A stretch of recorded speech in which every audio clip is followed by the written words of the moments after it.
غوث اعظم وہ غوث اعظم ہیں کہ جن کی زندگی کا ایک ایک ماحول دیکھا جائے تو ایمان کے لیے جلا ہے, ایمان کے لیے روشنی ہے. سرکار غوث اعظم کو دیکھنا چاہتے ہو تو میں آپ کو لمحہ فکریہ دیتا ہوا چلوں. یہ میرے گھر کی کتاب نہیں ہے بلکہ مخالف جماعت کے بہت بڑے عالم کی کتاب ہے جس کو کہتے ہیں الافاضات الیومیہ. الافاضات الیومیہ مولوی اشرف علی تھانوی کی کتاب ہے.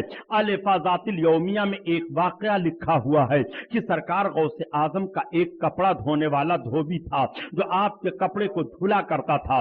چنانچہ جب وہ انتقال کر گیا اور اسے قبر میں رکھا گیا, اللہ کے فرشتے آئے, جب اس سے سوال کرتے ہیں من رب کا, تیرا رب کون ہے, تو وہ جواب دیتا ہے میں غوث پاک کا دھوبی ہوں. تیرا دین کیا ہے, تو پھر وہ جواب دیتا ہے میں غوث پاک کا دھوبی ہوں. تو اس مرد کے بارے میں کیا کہتا تھا, تو پھر وہ جواب دیتا ہے میں غوث پاک کا دھوبی ہوں. اللہ کے فرشتے عرض کرتے ہیں رب کی بارگاہ میں میرے مولا یہ تیرا کیسا بندہ ہے, ہم تو اس سے استمارہ سے سوال کر رہے ہیں اور یہ اس طرح سے جواب دے رہا ہے. تو غیب سے ندا آئی, اے میرے فرشتوں میرے اس بندہ کو چھوڑ دو, میں نے غوث کے صدقہ میں اس کی مغفرت فرما دی ہے. عبد القادر کے طفیل اس کی بخشش ہو گئی ہے. اٹھاؤ الافاضات الیومیہ مولوی اشرف علی تھانوی کی لکھی ہوئی ہے. یہ میرے گھر کی بات نہیں ہے. اگر حوالہ غلط ثابت ہو جو چور کی سزا وہ غلام محی الدین سبحانی کی. پھر میں پوچھنا چاہتا ہوں کہ نجد کی بدماش اولادیں منکر کیوں ہیں اولیاء کرام کی کرامتوں کے اور ان کی عظمتوں کے انکاری کیوں پائے جا رہے ہیں. آؤ دیکھو پیارے علماء اس کی تشریح فرماتے ہیں. بات بتا دوں تاکہ آپ کے ذہن میں سوال نہ ابھرنے پائے. سرکار غوث اعظم کا دھوبی ہوں یہ کیوں بتایا؟ علماء یہاں تشریح فرماتے ہیں اور وہیں پر حاشیہ لگاتے ہیں کہ اس بندے کے کہنے کا مطلب یہ ہے اے اللہ کے فرشتوں مجھ سے کیا سوال کر رہے ہو, جو دین غوث کا ہے وہی میرا ہے, جو اللہ غوث کا ہے وہی میرا ہے, رسول اللہ کے تعلق سے جو غوث کا عقیدہ ہے وہی میرا ہے, کیا مجھ سے سوال کر رہے ہو؟ اس طرح کا معاملہ اور اس طرح کا حاشیہ لگایا جاتا ہے. اب آپ ذرا غور فرمائیے غوث اعظم کو کہاں کہاں دیکھو گے. یہ سرکار غوث اعظم پیرے پیرا میرے میرا ہیں. میرے بڑے پیر دستگیر رحمت اللہ تعالی علیہ ایک مرتبہ جا رہے ہیں. بغداد کا ایک میدان ہے, اس میدان میں بڑی بھیڑ بھاڑ ہے. آپ نے پوچھا یہ کیسی بھیڑ بھاڑ ہے؟ لوگوں نے بتایا کہ عراق کا ایک بہت بڑا مشہور ڈاکو گرفتار کر لیا گیا ہے اور آج اس ڈاکو کو پھانسی دی جا رہی ہے. وہ سولی پر چڑھا دیا گیا ہے, پھانسی کا پھندا لٹکا دیا گیا ہے اس کی گردن میں. چنانچہ سرکار غوث اعظم ٹھہر گئے. سارے لوگ تماشائی بنے ہوئے ہیں. اسے پھانسی کے تختے پر چڑھایا جاتا ہے اور پھانسی کا پھندا اس کے گلے میں ڈال کر کے جیسے انتظار کیا جاتا ہے کہ اب پھانسی کا پھندا کھینچا جائے گا, اب اس کو سولی دے دی جائے گی. وہ ایک نگاہ پورے مجمع پر ڈالتا ہے اور اس کی آنکھوں سے آنسو برسنے لگے. اسی طور پر اس کی نگاہ سرکار غوث اعظم بڑے پیر کے چہرے پر بھی پڑ گئی اور غوث پاک کی نگاہ اس کے چہرے پر پڑ گئی. پھانسی کا پھندا کھینچ لیا گیا. اس کی روح قبض عنصری سے پرواز کر گئی. لاش وارثوں کے حوالہ کر دی گئی. جب اس کو دفن کر دیا گیا تو جس قاضی نے حکم دیا تھا اس کو پھانسی کے لیے اسی نے خواب دیکھا کہ وہی ڈاکو جس کو میں نے پھانسی دلوائی ہے وہ تو جنت میں جا رہا ہے. میں نے اس سے پوچھ لیا, اس نے سلام کیا پلٹ کر, کہا قاضی صاحب میں اپنے گناہ اور بدعمالیوں کی بنیاد پر تو جہنم ہی کا مستحق تھا مگر اللہ کی رحمت کام کر گئی. معاملہ یہ ہوا کہ جب مجھے پھانسی دیا جا رہا تھا تو اسی مجمع میں نے نگاہ دوڑائی. بڑے پیر سیدنا غوث اعظم ادھر سے جا رہے تھے, ان کے چہرے پر میری نگاہ پڑ گئی. جب فرشتے آئے تو رب تعالیٰ نے ارشاد فرمایا عذاب کے فرشتوں دور ہو جاؤ اور رحمت کے فرشتوں میرے اس بندے کی روح کو تم لے لو, اس لیے کہ میری رحمت کو یہ گوارا نہیں ہے کہ میرا بندہ دنیا سے آخری بار میرے محبوب بندے عبد القادر کا چہرہ دیکھ لے رہا ہے. تو میری رحمت کو گوارا نہیں ہے کہ جس کی نگاہ عبد القادر کے چہرے پر پڑ جائے اسے میں عذاب دوں, یہ میری رحمت کو گوارا نہیں ہے. اس لیے عبد القادر کے صدقہ میں اس کی مغفرت کر دی گئی ہے. اب میں آپ کو بتاتا چلو پیارے, ذرا اندازہ لگاؤ ولی اللہ سرکار غوث اعظم کے چہرے پر گنہگار کی نگاہ پڑ جائے تو خطا معاف ہو جا رہی ہے, اور جس گنہگار کی نگاہ نبی کونین کے مقدس چہرے پر پڑ جائے گی اس کی خطا کیوں نہیں معاف ہوگی, وہ کیوں نہیں معافی پائے گا. اسی لیے تو اللہ کے حبیب فرما رہے ہیں ارے میرے چہرے کی بات کر رہا ہے, منظارہ